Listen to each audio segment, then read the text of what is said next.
नमस्कार, मैं दौलत शर्मा और आप देख रहे हैं यूआईपी न्यूज। यूपी की राजनीति में एक बड़ी भगदड़ मच चुकी है। बड़ी खबर दिल्ली से आ रही है कि यहां पर यूपी से एक नहीं बल्कि 2 इस्तीफे आने वाले हैं, यानी बीजेपी में बड़ी टूट। यानी देखा जाए तो इन लोकसभा चुनावों के परिणाम ने बीजेपी को अंदर तक हिला दिया है, यानी जड़ इतनी कमजोर कर दी है।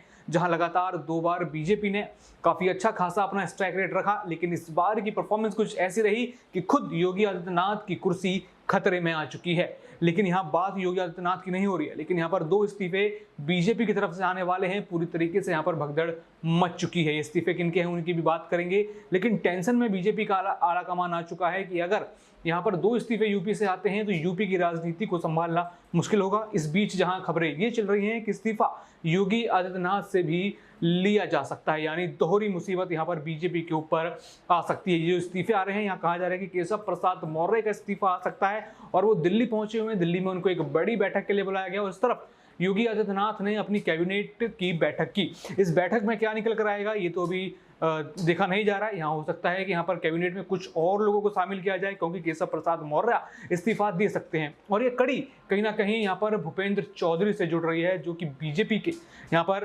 प्रदेश अध्यक्ष हैं यूपी के, क्योंकि अब उनका कार्यकाल खत्म होने वाला है और वो भी अपना इस्तीफा सौंप सकते हैं। और कहीं ना कहीं जो निराशा है, जो लोकसभा चुनावों में परफॉर्मेंस बीजेपी ने किया, वो भी हो सकती है और इसके चलते भी इस्तीफा आ सकता है। और ऐसे में यहाँ पर एक स्विच बड़ा हो सकता है कि यहाँ पर भूपेंद्र चौधरी जो हैं वो इस्तीफा दें और केशव प्रसाद मौर्य भी इस्तीफा दें, लेकिन केशव प्रसाद मौर्य को भूपेंद्र चौधरी की जगह पर रखा जा सकता है। उनको यहाँ पर जो है बीजेपी एक प्रदेश अध्यक्ष अपना यूपी का बना सकती है, जिससे कहीं ना कहीं वो अपनी ये मुसीबत तो खत्म कर लेगी कि यहाँ पर उन्होंने जो है कहीं ना कहीं SC ST के लोगों को यहाँ पर बीजेपी में बड़ी जिम्मेदारी दी। हालांकि डिप्टी CM उनको बनाया हुआ है, लेकिन ये भी एक कहीं ना कहीं शतरंज के खेल जैसा है कि अब वो पार्टी का नेतृत्व करते हुए नजर आएंगे, जिसमें पार्टी के कार्यकर्ता जो होंगे, जो यहाँ पर बाकी अन्य विशेष जो लोग होंगे, अब उनको भी यहाँ पर बढ़ावा मिलेगा, वो भी चुनाव लड़ेंगे। यानी कुछ ऐसे ही रणनीति मिलती जुलती बीजेपी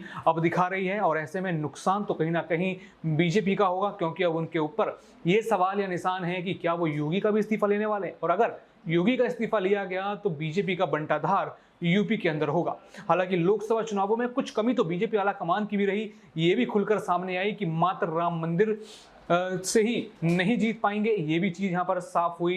यहाँ पर किस तरीके से हिंदुत्व कार्ड खेले गए वो फेल हो गए, लेकिन अब ये जातीय समीकरण बीजेपी भी अच्छा खेलना जानती है और यही बड़ा कारण है कि 2 इस्तीफे इस जातीयकरण की वजह से आ सकते हैं। इसी मुद्दे को लेकर कई सारे सवाल भी यहाँ पर उठ रहे हैं कि आखिर बीजेपी की इसके पीछे सोच क्या है, और अगर केशव प्रसाद मौर्य इस्तीफा देते हैं तो क्या यहाँ पर जो मौर्य समाज है, क्या उसमें कहीं ना कहीं ये हो जाएगा कि क्या बीजेपी ने अपने फायदे के लिए ये समीकरण बदला, या क्या बीजेपी को लेकर सवाल इंसान खड़े होंगे, वो भी जानते हैं हमारे साथ क्रांति सिंह है। सबसे पहला सवाल यही करेंगे, जो खबर यूपी से इतनी बड़ी आ रही है कि 2 इस्तीफे एक साथ आ सकते हैं, क्या उसका बड़ा कारण आप समझते हैं और किस तरीके से अब बीजेपी राजनीति बदल रही है? क्या ये वही कारण है जो लोकसभा में इतनी बुरी तरीके से सीटें कम हुई, क्या उसी वजह से यहाँ पर बीजेपी बौखला गई है और ऐसे फैसले कर रही है? देखिए दौलत, ये बात आप भी जानते हैं कि हर एक राज्य में पार्टी का जो प्रदेश अध्यक्ष होता है उसकी भूमिका कितनी अहम होती है। आज जो नौबत आ रही है यहाँ पर इस्तीफे की, देखिए कई दिनों से हम देख रहे हैं कि लोकसभा चुनाव के जो नतीजे सामने आए उसमें हमने देखा कि जिस तरह से बीजेपी कई सीटों पर पिछड़ जाती है और हार का ठीकरा कहीं ना कहीं योगी पर भी फोड़ा जा रहा है। वह मुख्यमंत्री हैं और ऐसे में ये कहा जा रहा है कि संगठन के अंदर एक बड़ा माफ कीजिएगा, एक बड़ा बदलाव करने की कोशिश की जा रही है। तो CM पद से कहीं ना कहीं योगी आदित्यनाथ को हटाया जा सकता है, एक रूपरेखा तैयार की जा रही है, ये बातें कही गई। हालांकि योगी आदित्यनाथ जिस तरह से काम कर रहे हैं वह सिरे से इन बातों को नकारते हुए भी देखे जा रहे हैं, अटकलों पर विराम भी लगा रहे हैं। लेकिन अब जो मुलाकात हुई है JP नड्डा से केशव प्रसाद मौर्य की दिल्ली जाकर, और ये कहा जा रहा है कि केशव प्रसाद मौर्य वहां से वापस नहीं लौटे बल्कि रुके हुए हैं। भूपेंद्र चौधरी जो यूपी से प्रदेश अध्यक्ष हैं, ये कहा जा रहा है कि उन्हें हटाया जाएगा और केशव प्रसाद मौर्य को प्रदेश अध्यक्ष बनाया जाएगा। तो इसमें एक बड़ी बात जो निकलकर सामने आई है, एक संकेत कहीं ना कहीं बड़ा निकलता हुआ ये नजर आया कि अगर इस्तीफा देते हैं तो क्या वाकई में बड़ा बदलाव होगा। तो सोशल मीडिया पर दोनों ही नेता काफी एक्टिव रहते हैं, जब भी नेताओं से, बड़े नेताओं से मुलाकात करते हैं, तस्वीरें साझा करते हुए नजर आते हैं। लेकिन इस बार के अंदर खाने की तस्वीरें आखिरकार क्यों सामने नहीं आई? केशव प्रसाद मौर्य की मुलाकात JP नड्डा जी से होती है, वहीं भूपेंद्र चौधरी की भी, लेकिन तस्वीरों को साझा नहीं किया जाता है। लेकिन अब यहाँ पर जो सूत्रों के माने तो ये कहा जा रहा है कि जो बड़े बदलाव हैं उनको लेकर यहाँ पर कोशिश जारी है, या फिर नहीं तो यहाँ पर अब पार्टी से ही जुड़े जो बड़े पदों पर पदस्थ हैं उनको लेकर ये बताया जा रहा है कि संगठन में बदलाव बदलाव होने की संभावनाएं हैं। सरकार में कोई बड़ी छेड़छाड़ की संभावना नहीं व्यक्त की जा रही है, यानी कि सरकार में छेड़छाड़ की तो संभावना नहीं है, लेकिन कहीं ना कहीं जो बड़े स्तर पर नेता बैठे हुए हैं, एक बड़ा बदलाव तो किया जा सकता है। अब ये देखने वाली बात होगी कि अगर केशव प्रसाद मौर्य इस्तीफा वाकई में देना चाहते हैं तो प्रदेश अध्यक्ष वो बनना पसंद करेंगे या फिर नहीं। तो क्या अगर ये समीकरण बैठता है, अगर वो बनते भी हैं प्रदेश अध्यक्ष, तो क्या समीकरण इसमें बीजेपी के लिए बदलेगा? क्या 27 में इसका नुकसान भी हो सकता है? देखिए, केशव प्रसाद मौर्य एक देखा जाए तो जाने माने नेता है। हमने देखा है यूपी की सियासत में जिस तरह से पल्लवी पटेल ने उन्हें हरा दिया था, और देखा था कि पल्लवी पटेल किस तरह से उस सीट से जीत हासिल करती हुई नजर आई थी जहां से केशव प्रसाद मौर्य भी एक वक्त चुनाव लड़े थे। इसके चलते वह काफी ज्यादा सुर्खियों में रहे थे। लेकिन अब देखा जाए तो केशव प्रसाद मौर्य हारने के बावजूद भी डिप्टी सीएम के पद पर आ जाते हैं, तो जिससे आप बखूबी जान सकते हैं कि केशव प्रसाद मौर्य कितनी बड़ी और मजबूत दावेदारी पेश करते हैं। मुझे लगता है कि अगर वह पार्टी में किसी अन्य बड़े पद पर भी जाते हैं तो कहीं ना कहीं पार्टी को फायदा ही होगा।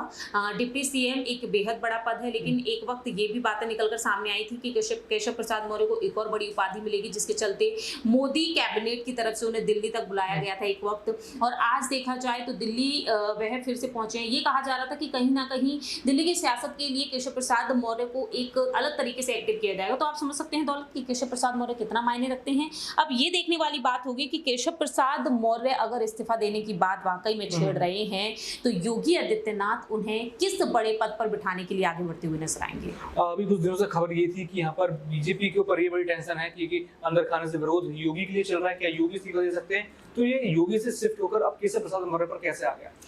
देखिए, ये बहुत ही बड़ा सवाल है। देखा जाए तो अचानक से योगी आदित्यनाथ के बाद केशव प्रसाद मौर्य का नाम निकलकर जिस तरह से सामने आ रहा है, तो इसकी बड़ी वजह ये भी मानी जा सकती है कि भूपेंद्र चौधरी के नेतृत्व में जिस तरह से फैसले लिए गए, आज वह इस पद से इस्तीफा देने को लेकर चर्चा में बने हुए। आखिरकार इस्तीफा क्यों हो रहा है? क्या वाकई में कार्यकाल पूरा होने जा रहा है इस वजह से, या फिर कोई और बड़ी वजह है? मध्य प्रदेश पर रुख कर लेते हैं। मध्य प्रदेश में हमने देखा कांग्रेस की तरफ से प्रदेश अध्यक्ष जीतू पटवारी को लेकर भी यही बातें कही गई, क्योंकि प्रदेश अध्यक्ष पद पर एक वक्त कमलनाथ थे, फिर उन्हें हटाए जाने की बातें कही जा रही थी, क्योंकि उनके नेतृत्व में माफ कीजिएगा कांग्रेस यहां से जीत हासिल नहीं कर पाई। 29 लोकसभा सीटें बीजेपी जीत जाती है पूरी की पूरी, तो ऐसे में जीतू पटवारी को हटाए जाने की मांग की जा रही। लेकिन इस बार देखा गया कि बीजेपी किस तरह से 34 सीटों पर सिमट गई। जो बीजेपी 70 से पार का आंकड़ा रख रही थी यूपी में, वो बीजेपी ठीक से देखा जाए तो 40 के पार भी नहीं कर पाई। तो कहीं ना कहीं यहाँ पर बीजेपी एक बड़ा बदलाव चाहती है। शायद यहाँ पर लग रहा हो कि केशव प्रसाद मौर्य को अगर कोई दूसरा पद दिया जाए, जिस तरह से डिप्टी सीएम पद पर रहकर उन्होंने अपनी अहम भूमिका निभाई है, जनता के लिए उन्होंने काम किया, तो शायद प्रदेश अध्यक्ष बनकर वह पार्टी को एक अच्छी तरीके से टीम बनाकर भी चल सके। लेकिन फिलहाल देखा जाए भूपेंद्र चौधरी पर रुक कर लिया जाए, काफी कंट्रोवर्सी से वह दूर नजर आए हैं। पार्टी को लेकर वह किस तरीके से ध्यान अपना हमेशा बनाए रखते हैं, वो भी काबिले तारीफ रहा है। अब देखते हैं कि आने वाले दिनों में इस अंदर खाने में जो चर्चाएं चल रही थी योगी आदित्यनाथ से केशव प्रसाद मौर्य पर जो बातें आई हैं, आखिरकार इन बातों को कितना हवा दिया जा रहा है और कितनी सच्चाई है, ये वक्त के साथ साथ ही पता चलेगा। तो बिल्कुल ये वक्त के साथ साथ ही पता चलेगा कि आखिर यूपी में क्या चल रहा है, यूपी का माजरा क्या और किस तरह की भगदड़ यहाँ पर बीजेपी के अंदर ही मस्ती हुई नजर आ रही है। क्योंकि कुछ तो गड़बड़ यहाँ पर नजर आ रही है कि जो सभी नेता, कोई दिल्ली जा रहा है तो कोई यहाँ पर बड़ी बड़ी कैबिनेट बैठक कर रहा है। क्योंकि जब दिल्ली पहुंचे यहाँ पर केशव प्रसाद मौर्य, तो उसी समय कैबिनेट की एक बड़ी बैठक हुई। यहाँ पर यह भी हो सकता है कि यहाँ पर कैबिनेट से सलाह ली जाए कि केशव प्रसाद मौर्य को किस तरीके से उनको कहा जाए, एक तरीके से इस्तेमाल यहाँ पर जो है पार्टी की तरफ से किया जाए, या फिर उनको कैबिनेट में ही रखा जाए। ये चर्चा बड़ी लगातार यहाँ पर चल रही है। लेकिन अगर भूपेंद्र चौधरी का भले यहाँ समय काल खत्म हो गया हो, उनका यहाँ पर जो उनका काम था यहाँ पर प्रदेश अध्यक्ष के तौर पर वो खत्म हो गया हो, लेकिन कहीं ना कहीं अगर यहाँ पर भूपेंद्र चौधरी को भी इसी तरीके से इस्तीफा लेकर हटाया जा सकता है, तो यहाँ पर कहीं ना कहीं फिर दोबारा जो बीजेपी एंटी जाट दिखाई जाती है, फिर दोबारा ऐसा ही तस्वीर बन सकती है। तो यानी बीजेपी के लिए काफी मुश्किलों भरा ये समय नजर आ रहा है, खासकर यूपी में, जहां ना तो लोकसभा चुनाव में अच्छा परफॉर्मेंस कर पाए। योगी के होते हुए भी यहाँ पर योगी मोदी फैक्टर भी चला, राम मंदिर फैक्टर भी चलाना चाहते थे लेकिन नहीं चला, और अब यहाँ पर इस्तीफों की बाढ़ जो है बीजेपी के खेमे में आने वाली है। तो देखना होगा किस तरीके से यूपी की राजनीति चलती है और यहाँ पर कितने इस्तीफे आते हैं, या फिर मात्र ये जो है चर्चा मात्र हवाओं में ही रह जाएगी। बाकी और भी ऐसी खबरें जानने के लिए देखते रहिए UIP न्यूज़। धन्यवाद।